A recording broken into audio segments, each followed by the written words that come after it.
Hi everyone, we're here today with Seth Tobocman from World War III Illustrated. Seth is an activist and an artist that has been doing stuff since the 70s and 80s, and has created this anthology with fellow editors Peter Cooper, and I think that's it from the beginning, both of you, and has also done uh, other works like War in the Neighborhood, You Don't Have to Fuck People Over to Survive, and edited Three Cities Against the Wall, Palestinian, Israeli, and American artists protest in three cities. And we're here to talk today about World War III Illustrated and the issue 51 that came over just this month, and that is here. It's called The War We Are Fighting For, and it's really beautiful and also has a lot of pressing themes that are touching right now society and how we view different themes.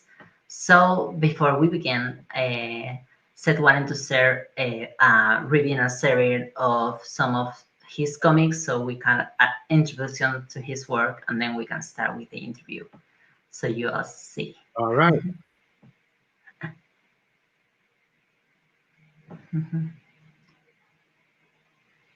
Okay. Yes, it's here. So this is a comic strip that's in the new issue of the magazine, and it's called The Apocalypse of Ignorance.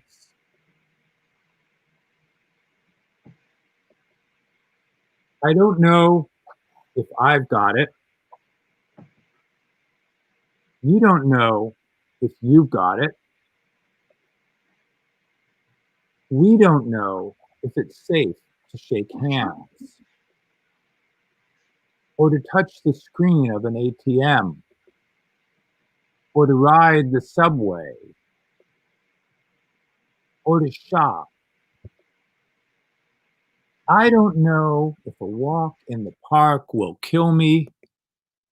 You don't know if hugging your child will kill you. A child doesn't know if hugging a parent will kill that parent. We don't know how many are healthy. We don't know how many are sick. We don't know because we don't have enough test kits. And we don't have enough test kits because the US government refused to import test kits from Europe.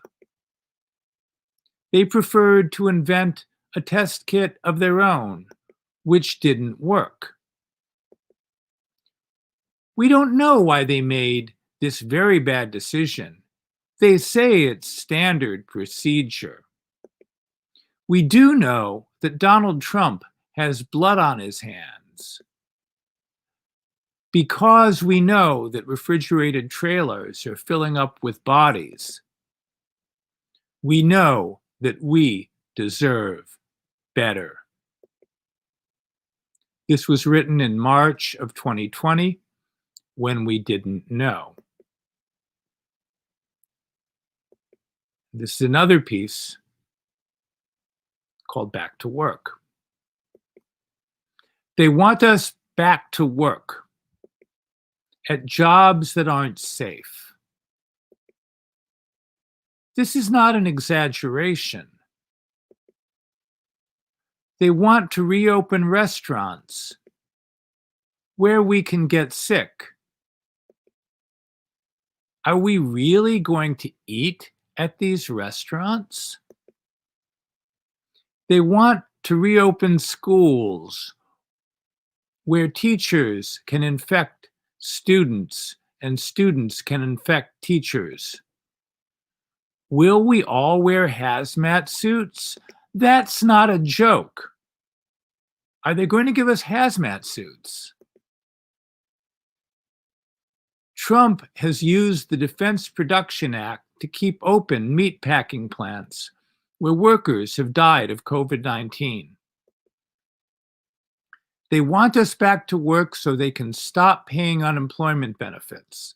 They want small businesses to reopen and then go under so they don't have to bail them out. Why should we work in conditions that could kill us? First, we solve the medical problem, then we restart the economy. Capitalists should not get to sit safely in their gated communities as the rest of us die. Written on May Day of 2020, when they wanted us back to work. This is a somewhat older comic strip called What You Need to Know. What you need to know is that heat from the sun is trapped by greenhouse gases in the atmosphere, warming the earth, making life possible. And you need to know that burning oil and coal emits extra greenhouse gases, causing the earth to overheat, causing drought, melting the polar ice caps, causing the seas to rise and the land to flood. And you need to know that when the temperature at the ocean's surface reaches 80 degrees, hot air rises off the water. Then cooling in the upper atmosphere, the air falls, creating a vortex, becoming a hurricane. And the cities bleed. And you need to know that forests absorb greenhouse gases. And cutting down forests releases these gases. So if we stop logging and replace oil and coal with other forms of energy, then the earth can slowly heal. An automobile is a machine for transportation. A multinational corporation is a machine for making money. They're not in business to do anything else. Ask them, they'll tell you. So they won't stop until we stop them. To fight for survival is human nature. So we, the people, will rise up against these corporations. What you need to know is that you are the solution.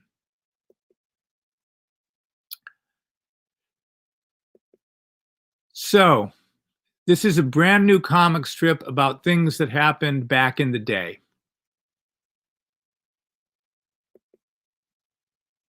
I have just signed legislation outlawing Russia forever. The bombing will begin in 5 seconds. In 1981, Ronald Reagan became president of the United States. I was 22 years old. October 1983, 42nd Street. The rush hour crowd hurried home. X-rated movie theaters were open for business. Street corner preachers were denouncing sin. No one seemed to notice 20 people marching down the middle of 42nd Street. The United States had just invaded the tiny island of Grenada, but nobody seemed to care. The march went to Times Square, then broke up. We felt small and powerless. What do you do when people won't listen? That week, I cut my first spray paint stencil. I felt that if the United States could launch this illegal invasion of a small country, I could invade the walls of Lower Manhattan. I had no idea what I was doing. I went out there alone without lookouts. There must have been an angel looking out for me because I didn't get caught. By morning, my hands were covered with paint and the walls of the city were covered with my message. I never met Michael Stewart, but I studied art at Pratt Institute. and so did Michael Stewart. I lived in the East Village and worked as a busboy, an usher, a messenger, and other odd jobs. Michael Stewart lived in Brooklyn and worked as a bartender on the Lower East Side.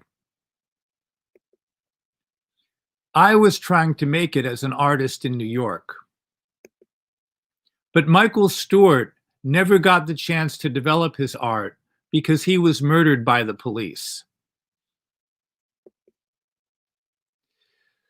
It was pretty clear to me that there were only two important differences between me and Michael Stewart. The first was that he was Black. And the second big difference, Michael Stewart was dead. To young artists living on the Lower East Side of Manhattan in the 1980s, the police murder of Michael Stewart was a wake-up call. December 12, 1987, anti-racist protesters shut down 2 lines of the New York City subway system. The December 12th coalition raised all the issues that are today raised by the Black Lives Matter movement. These Black nationalists never asked the city for a permit for their marches.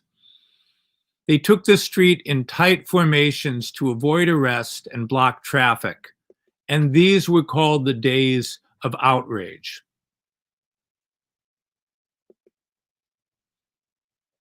If you lived in New York City in the 1980s, you probably knew someone who died of AIDS. ACT UP, the AIDS Coalition to Unleash Power, turned pain into politics.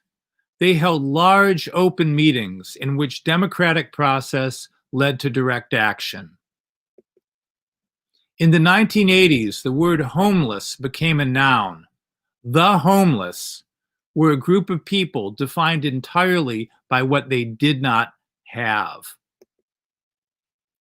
The Lower East squatters were breaking into abandoned buildings to make homes for people. These squatters eventually secured permanent housing for about 500 people. And so the tragedies of the 1980s had led to new forms of political organization. The 3 movements I've described here had several things in common. Each organized an oppressed community to fight for its own interests. Each connected local issues to a global view. Each set clear and attainable goals, and each tried to achieve those goals through direct action. This type of organizing made sense to me at the time, and it still does. And this is a comic strip I did in the 1980s, and it's called "The World is Being Ripped by Men Who Trade in Human Blood. They have no future. You will never succeed in joining their club. Don't believe what they tell you. Their weapons won't protect you. People aren't out to get you. You don't have to fuck people over to survive, or yourself. The dog imitates the master, but only eats the leftovers. He has power over another man's life, but none over his own. Unite. We can't lose. There are millions of us." And that comic strip was first published in this magazine, World War III Illustrated, which is a magazine I started with Peter Cooper and Christoph Kohlhofer in 1979. The first issue came out in 1980.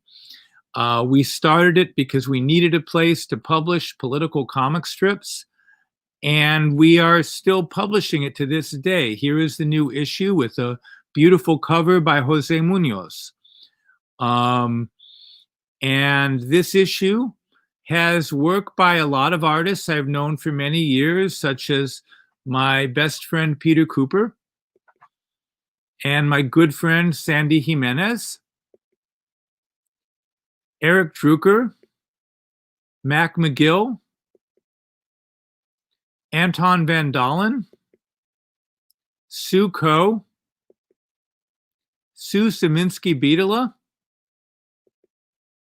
but it also has work by some younger artists such as Colleen Tai, Killjoy, Beck Young, Sasha Hill and Annabelle Heckler, J.B. Bradger, and Ethan Heitner. So you might be wondering how you can get a copy of this magazine. We used to be distributed in record stores. Of course, record stores are all gone. We are distributed in bookstores, but of course, under these lockdowns, most bookstores are closed. So the best way to get a copy is by going to our distributor, AK Press, to their website. You can type in akpress.org/world we're fighting for, and you can order a copy from AK Press. And that is how the magazine continues to publish in these strange times we're in. And I hope you'll check it out. Thanks.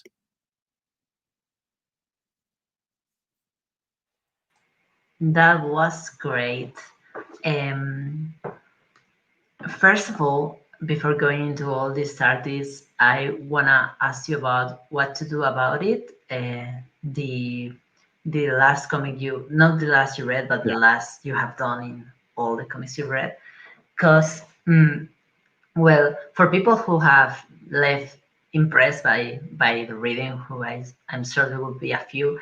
There's even more of that comic, and there's a lot of anecdotes, like this bartender who was from the era, Maggie Smith, I think, and a couple of other anecdotes, like when you did some street art and some dealers in the street just protected you from getting caught, and then you got invited to the mosque, and all these intersections between different movements, like you were watching them, you were involved in them, you were being in some sort of communication with people who come from different ways of fighting against, those forces that seems like more powerful than us, but they're less people, and we're more. And fighting for, community, the needs of different people. And I mostly want to ask you, for people who are organizing, maybe my first question is not a comic question, it will be the second one, but for people who are organizing with people in their neighborhoods, who are organizing with stuff that is unfair, with economical disequality, or with immigration laws, or anything. For example, how do you feel about doing that as an artist? What would you say to an artist that wants to get involved, and ways that they could get involved based on your experience, which is a lot of How should an experience? artist get involved with political organizing? Is that your question? Yes. You should try to be humble. You should meet people where they're at. Maybe they'll love your artwork, maybe they won't. Maybe they'll want to use your artwork, maybe they won't. But you're there to learn, you're there to observe, you're there to find things out. And there's a lot you can do, but people have to want you to do that. You have to meet them where they're coming from. That's a great answer. There's something about in in this issue you explained that the other editors has been asking you to write about your experience for a while, and I Um, want to know I want to know if you want to talk more about it in the future. For example, there are some things like the things I say that seem anecdotal, but I'm sure there's more to it. There's more to the relationship, for example, Maggie Smith had with the people that were organizing in her bar, or for other things that were briefly touched. okay. And Uh, mhm, so sure. We started this magazine in, you know, 1979, 1980, and we didn't really know what we were doing. We were kids, and we just kind of knew that Ronald Reagan seemed like a jerk, and that we wanted to make some kind of contribution. But because we started a magazine against Reagan, a lot of people came to us. They were like, wow, you're young people and you're against this. And I think maybe it's hard to conceive of this right now at this moment, which is very different than 1980. Um, there was a peace organization at my college of 5 people. Okay. I mean, like, young people were not politically active in the United States in the early 1980s. They really weren't. And so people were kind of surprised that we did this. And so they approached us and they talked to us, and we became educated by all those people. And gradually we met more and more people, and we expanded our view. Um, and So, for example, you brought up Maggie Smith a couple of times. Maggie was a bar owner in the Upper West Side of New York, had a bar called Tin Pan Alley. Um, and she supported a lot of different radical things from the position of being a bar owner and having a certain amount of capital. And she just loved us. I mean, she was wonderful. And she would buy 100 copies of everything we did. And we didn't really know what she did with them. And then we started getting these letters from prison, and she was sending copies to all these guys in prison, you know? Um, and so we developed these relationships with people like Mumia Abu-Jamal and Ramona Africa and a lot of the political prisoners in the United States who we'd never heard of, but they started getting copies of the magazine. They started writing back to us. And so she built that connection for us in a lot of ways. So having some older people who knew something about the world was really important for us as young people. We had to try a lot of different things, and trying to figure out how to have some effect on the society. And I think people are still going through that. I mean, I'm in my 60s now, so I'm a lot less active than I was then, although I went to a few Black Lives Matter demonstrations in the last couple months, but I'm certainly not as active as the people who were, out there occupying sections of Seattle. But I'm trying to be in touch with those people and to be as supportive of those people as I can be.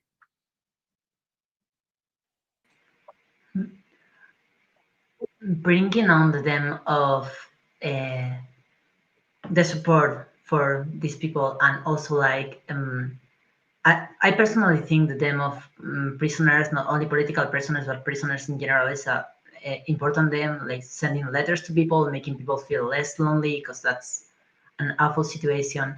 And I feel I'm going to ask you what you feel about this. This is something I have felt about activism in these few years, later years, is that thankfully, maybe because we have internet, maybe because we can communicate in other ways, but the focus on care has been a lot. Like I see a lot of petitions for people who need a home shelter, who need food, who need, and people putting around each other to make these needs met, and to and it's one of the ways that I have been organizing these months, where it's more difficult to go out of home and to really get involved into large groups of people, so you have to be involved in other ways. And for me, it was contacting people, who knew other people that needed, food and or and air for the summer. There's been anything that they might need Right. in that moment and trying to get that.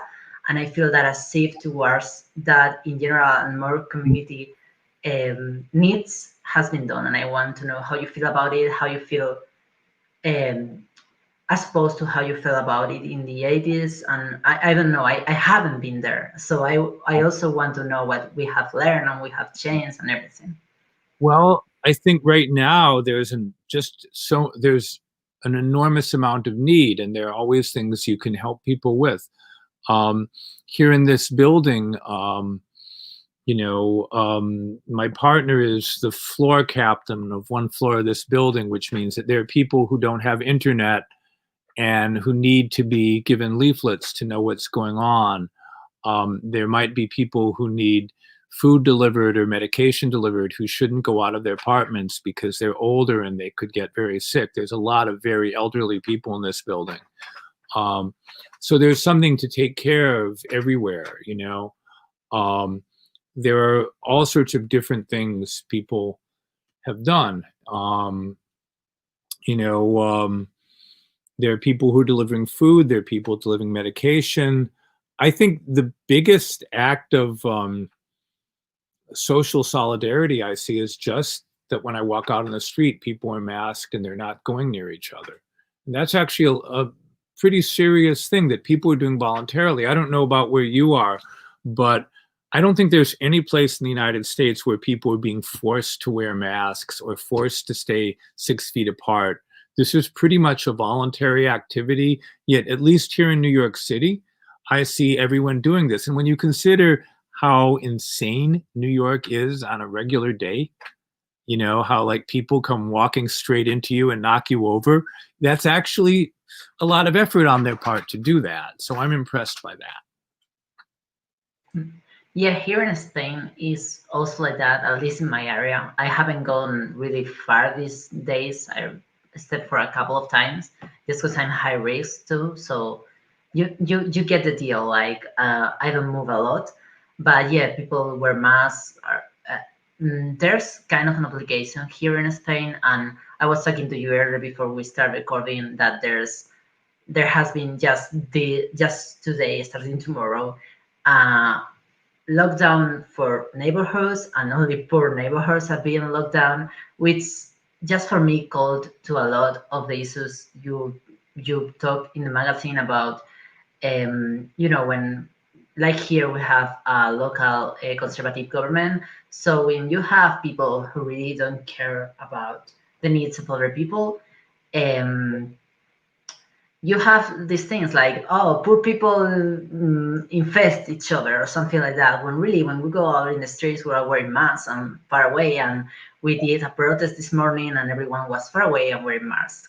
Mm-hmm. And well, that and yeah, and also like here also have been Black Lives Matter protests, and they have also not been liked a lot by the government, but we made it. We made with masks, we made with social distancing, and we walk all over the streets and we say fuck it, and we just, well, more than we, it's them, because I was just supporting, but them were walking.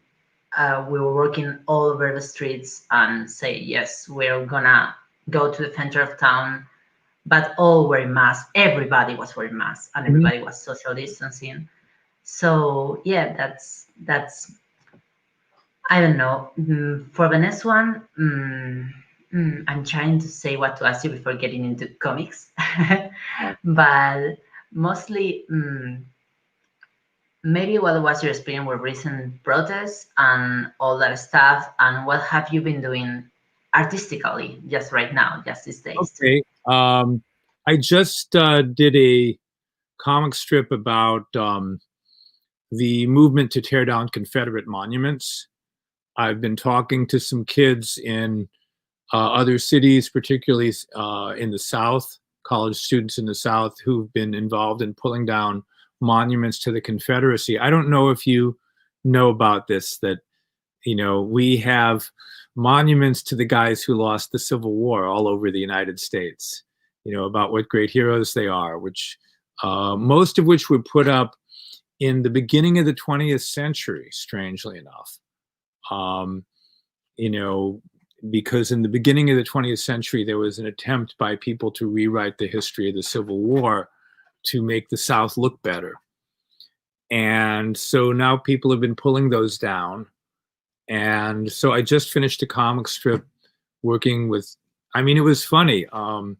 This young woman interviewed me about my work. And at the end of the same way you're doing, and at the end of the interview, I said, so what do you do? And they said, oh, well, my friends and I pull down Confederate monuments. And I was like, you what? You're doing what? Like, that's crazy, because you mess with Confederate monuments in the South, there are people who kill you. There really are. As a Jewish person, I'm afraid of many parts of the southern United States, and my whole family is. So that they were doing this was pretty amazing. So I started doing interviews, and we put together a comic strip about that, which should be coming out in an Italian magazine, Internazionale is going to be publishing it, and an American magazine called Upping the Ante. So we're working on that. I'm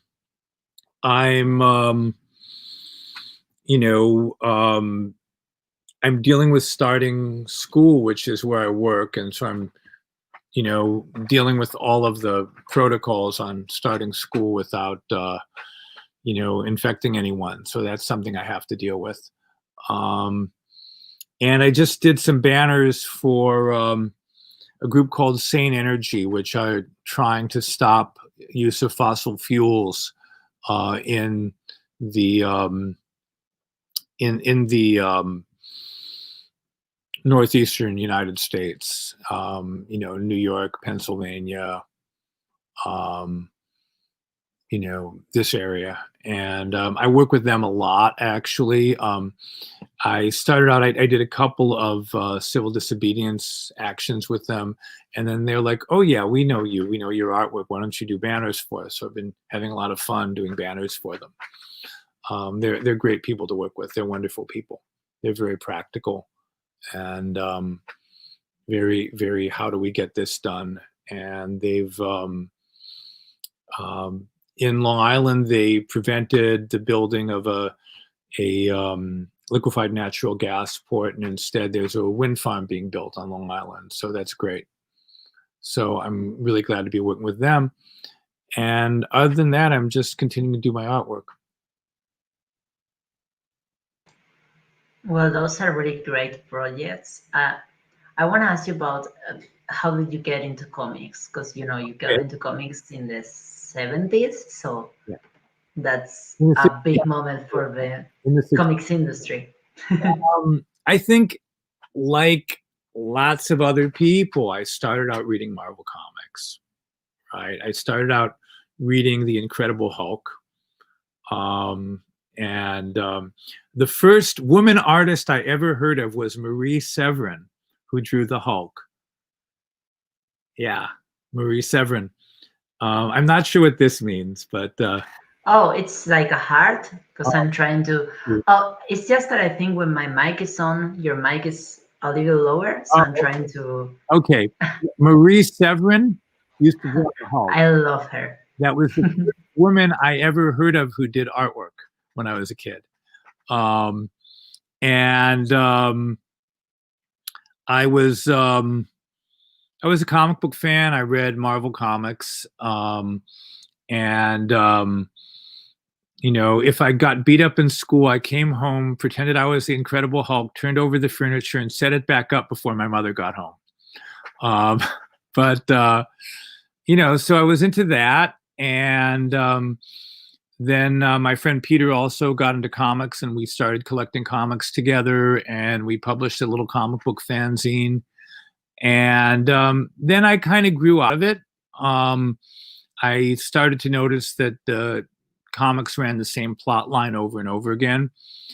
And so I lost interest in mainstream comics, and I became more aware of underground comics, particularly Vaughn Bodie and Jeffrey Catherine Jones, who were both big influences on me. and who I met when I was a kid. And they were just wonderful people. And then at a certain point, I lost interest in comics. I just felt like I was growing and comics weren't growing. And for my first years of college, I tried to do other things. I became extremely depressed. And then I went back to doing comics. And I went to art school part-time and tried to become a comic artist. But at the same time, I didn't really want to do the kind of comics I read when I was growing up, because that wasn't me anymore. So I started trying to do political comics. And like I said, when we started doing World War III Illustrated, people just started coming to us and telling us different things and educating us about different things. And so, we grew and we did more interesting work. Also, another thing is about World War III has been, in the 1970s, 1980s, there were very few comics aimed at an adult audience in the United States. And most of the people who were looking to be comic book professionals worked in the style of the existing companies, and they basically drew, some of them could draw very well, but they didn't have very interesting subject material. So we made a point of finding people who weren't necessarily professional comic book people. They were from other disciplines, and saying, hey, why don't you try doing a comic strip?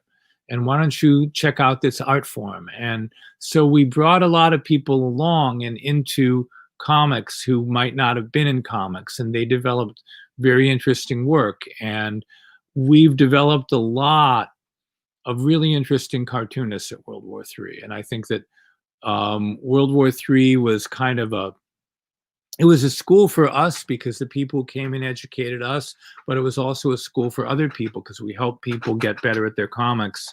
And I think a lot of really interesting artists have come out of this magazine. Sabrina Jones, Sandy Jimenez, Mac McGill, Eric Drucker, all these people started at World War III. And, some of them some of them you don't. So I feel that we've contributed something to comics as a tradition by bringing a lot of different influences into comics that wouldn't have been there otherwise. Of course, today, there's nothing surprising about people doing comics about serious subjects, about people doing comics based on the news. We now have a word, graphic journalism, which was invented in the late 1980s. That phrase, but people were doing that before that. And, now it's not unusual at all. So the field has changed its definitions. And I think we were part of that.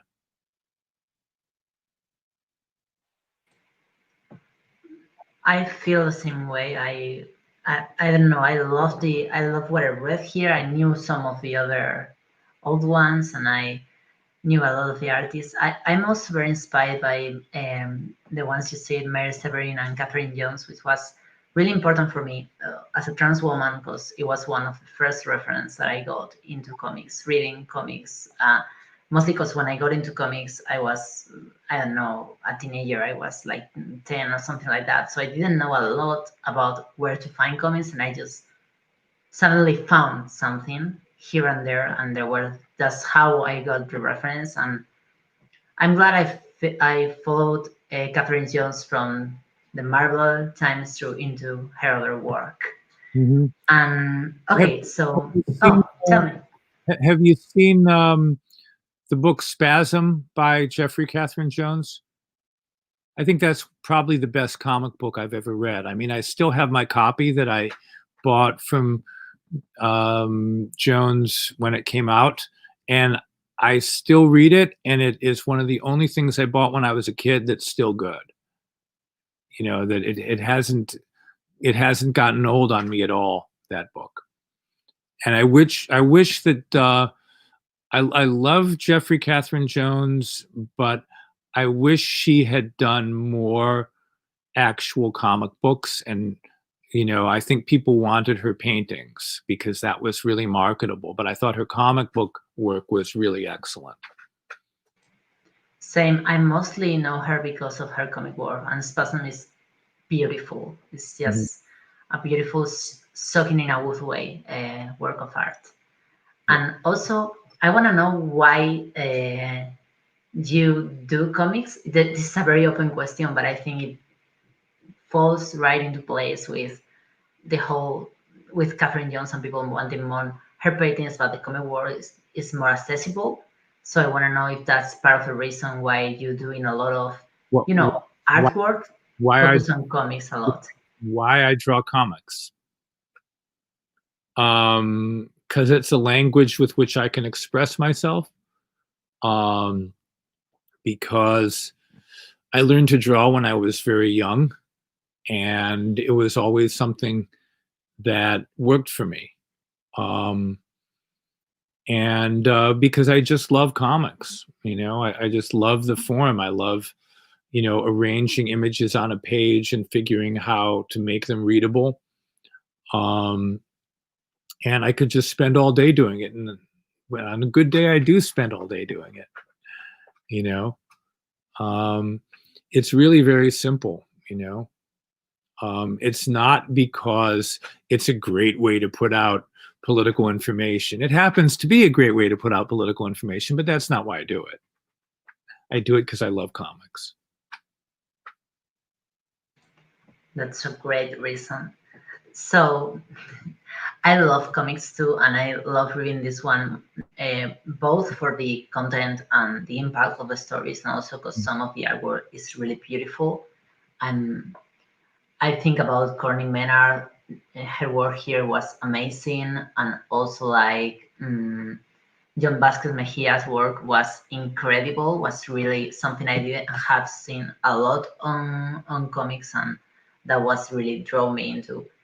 Because I feel this magazine combined both important messages with ways to put it out that weren't really like. There's not one style of artwork here. There's a bunch of styles, and when people see it, they're gonna see like um, there's variance in the way of expressing, and there's something that is more avant, more experimental, more like expressing your feelings through a page, and something that is more like I want to transmit a message, and something that is more artistical. And I want to know how was the process of getting these artists, these collaborations, if you have any anecdotes, anything about how you come with the idea of editing this. Okay. World War III is collectively run publication. We have, I think, about 20 people who are considered editors. And our definition of an editor is somebody who does more than their own work. It's an all volunteer project. That's harder for some younger people to understand because now everybody gets paid. When we started this, there was no market for what we did, and we were all told you will never make money doing comics that are not capes and tights comics. And so we accepted the idea that this is something we did for free, and that any money that came through the operation was to pay the expenses of producing it. So then editors were people who did more than their own artwork. There's nobody in a position to make decisions about World War III who is not drawing and writing comics. Because we've had enough experiences working for people who don't know what we're doing. So we wanted it to be ours, and we wanted to be artists who made these decisions, you know. But to be on the editorial board at World War III, you have to, stuff envelopes or look for ads or do InDesign or do all the weird little things you have to do to put out a magazine. And if you're just contributing your artwork, then you're a contributor and you're not an editor. And that group of people, which started out as me and Peter, is now about 20 people who are considered to be editors. So of course, 20 people can't edit the issue of a magazine. And so we decide every year what's the theme of this one going to be, and then we figure who's best qualified to do that. So say last issue was the shameless feminist issue, and that was not edited by me, I'll tell you that. In fact, I didn't even have any work in it, except I did go out and solicit ads for it.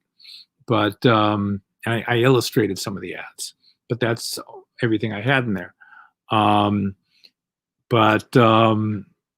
You know, each issue we choose different people to edit it based on the theme and who we feel would do a good job. And then they will talk to a lot of different artists, depending on their interests. And usually, because you've still got, say, on this issue, me, Ethan, and Peter, you know, we each have sort of different groups of people who we're connected to, who we brought in. You know, Ethan brought in a lot of really interesting young artists in this issue. Ethan is a good 20 years younger than we are, you know, and he brought in a whole bunch of people I'd never seen before who were just great. Peter is more connected to the mainstream comics publishing world, and he brought in Jose Munoz, who I've loved since forever, you know, and we're so glad to have Jose Munoz do the cover. And I tend to be more connected to activist community, and so I bring in more people like that, such as Annabelle Heckler, who wrote a piece about housing politics here in New York. You know, so we bring in different people, and then you know, we evaluate the work, and you know, if we're working with someone and we feel there are ways they could improve the work, we'll tell them, you know, maybe you could do this to the work or that to the work, and then we eventually publish it. And of course, there's some stuff that doesn't get in, you know, there always is. And I've joked that there are basically two things you get criticized for if you edit a magazine. One is you get criticized for everything you publish, and the other thing is you get criticized for everything you didn't publish, right? But, you know, we've been coming out with it, and you know, hopefully people get something out of it.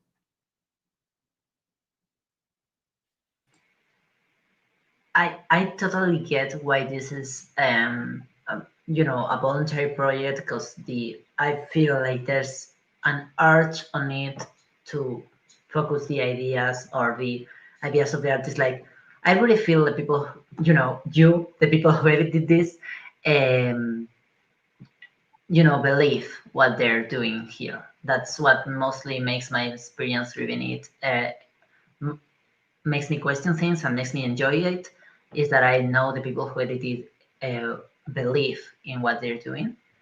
And so I think, you know, want to ask you to close the interview.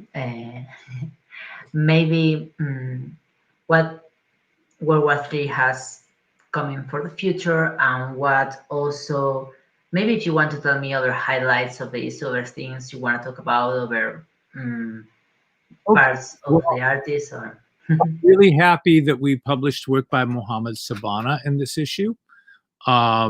He is a Palestinian cartoonist, and when I first heard about Mohammed Sabana, he was in an Israeli prison, and there was an international campaign that we participated in to help him get out of prison.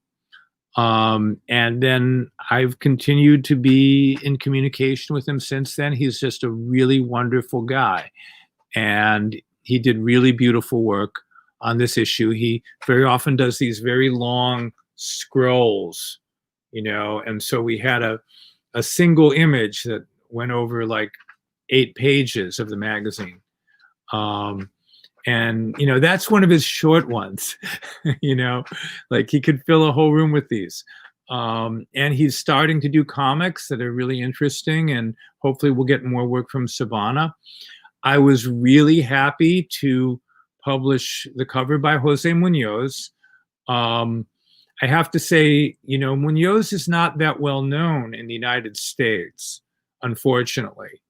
And very often when I show my students Jose Munoz work, they say, oh, that looks like Frank Miller. And I'm like, no, actually, Frank Miller looks like Jose Munoz, because Frank Miller started his work, in the 1980s, and Jose Munoz was publishing in the 70s, so and the 60s, and also, frankly, I like his work a lot better than Frank Miller's for a bunch of reasons. Although I think that you can see the similarity between those two artists. But I really feel I was, like a lot of Americans, I don't really read other languages. So I was really happy when they finally put out Munoz's work, and Munoz and Sampaio's Alex Sinner collected in English, and I got to read the whole thing, and I was just amazed at how hip he was all the way back in the 60s, I'm really happy to publish that. I was really happy to publish Colleen Tai, who I'd never heard of before. And Ethan showed me this work, and I was like, wow, that she's doing stuff that is so so beautiful and idealistic and positive, and she uses color so well. I'm really happy to have made the acquaintance of Sasha Hill and Annabelle Heckler, who are doing political historical work very much in line with what World War III has always done, so that the work just sort of fits right in. But they're also younger artists. I also really liked Anton van Dalen's illustrations. Anton was like, he was not one of my teachers. I never took a class with Anton, but he did teach at the school I studied art at. And he helped us out in the very early issues of the magazine. He's an older Dutch dude who lives in the Lower East Side. And I learned to cut stencils from him, not when I was school, but when I was out of school. I saw how he cut stencils. And he's done this really, really beautiful set of drawings just about, his response to COVID-19. And, of course, his kids are not letting him, he's like in his 80s, and his kids aren't letting him go out of his room. They're not letting him go anywhere. So he's like locked up in a room and doing these amazing drawings. And we got to publish them. And really, I think he's done the best artwork about COVID-19 was by Anton. So I'm really happy at all the people who've contributed to the issue. And also Sandy Jimenez, I gotta say this, Sandy Jimenez is probably the best kept secret in comics. He is probably the best writer in comics today. And I don't know any place else he's published but with us, unfortunately. And I don't know why. But he draws well, but he writes magnificently. And he writes about the racial issues within American culture. He's Dominican. He grew up in the South Bronx. Sandy doesn't like to talk about this, but he used to paint the trains. So I'll say that even though he doesn't want it said. But, he's one of these kids from the Bronx who used to paint the trains. And everybody should check his work out, Sandy Jimenez. He's, talks about the racial issues in America better than anyone else I can think of. And that's a lot to talk about. And I'm really happy to publish Mac McGill, who we've been publishing for years. And I'm really happy to publish Sue Szyminski, who is actually another one of my my elders, my seniors, right? That she was doing. She worked on The Rat. Have you heard of The Rat? The Rat was an underground newspaper published in the 1960s out of the Lower East Side. And as of, I think, the third issue, the women took over the paper and threw out all the men. And so she used to do the artwork for The Rat in the 60s. And so she's like an original second wave feminist, right? And I met her in the 90s, and she said, "Oh yeah, my son showed me your comic book. I've been wanting to try drawing comics," and she started doing comics for us. And she is like an amazing, wise, intelligent person with a lot to say, and so I'm really glad to publish her work. So I'm real happy about this issue, I gotta say. I think Peter and Ethan feel that way too. And I feel like you know we've you know we've traveled a distance, and I think there's something in there. There's something in that. There's something in having done that. So I really appreciate the fact that you're putting us in touch with a wider audience, and that you asked really intelligent questions, and you actually read everything. So thank you. And I appreciate the fact that you remember Jeffrey Catherine Jones. I also appreciate. I got emotional over that part, but yes, Jeffrey and it's a very very kind to me when I was a kid. They were very kind to me and very supportive. I remember I saw Vaughn do one of his slideshows, and I said, "Wow, that was really cool." And he was like, "Really? You think so?" And I mean, I was like a little kid, and he was so unarrogant and he was like a regular person. So they were really important to me. okay. I think that's a great point to close this interview, this marvelous interview. I recommend everyone to take a look inside these pages. As you have talked, Colin Thick work is amazing, and also Mohamed Samani work, which I don't find right now, but it's also amazing. And and oh, it's here.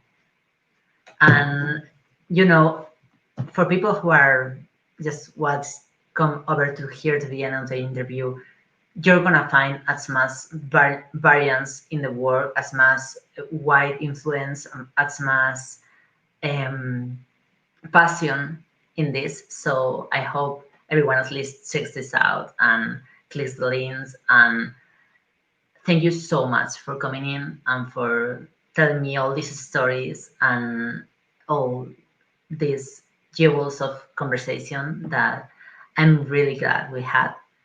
And I hope people enjoy as much as me. Okay. Send me some of your articles. Of Okay. course.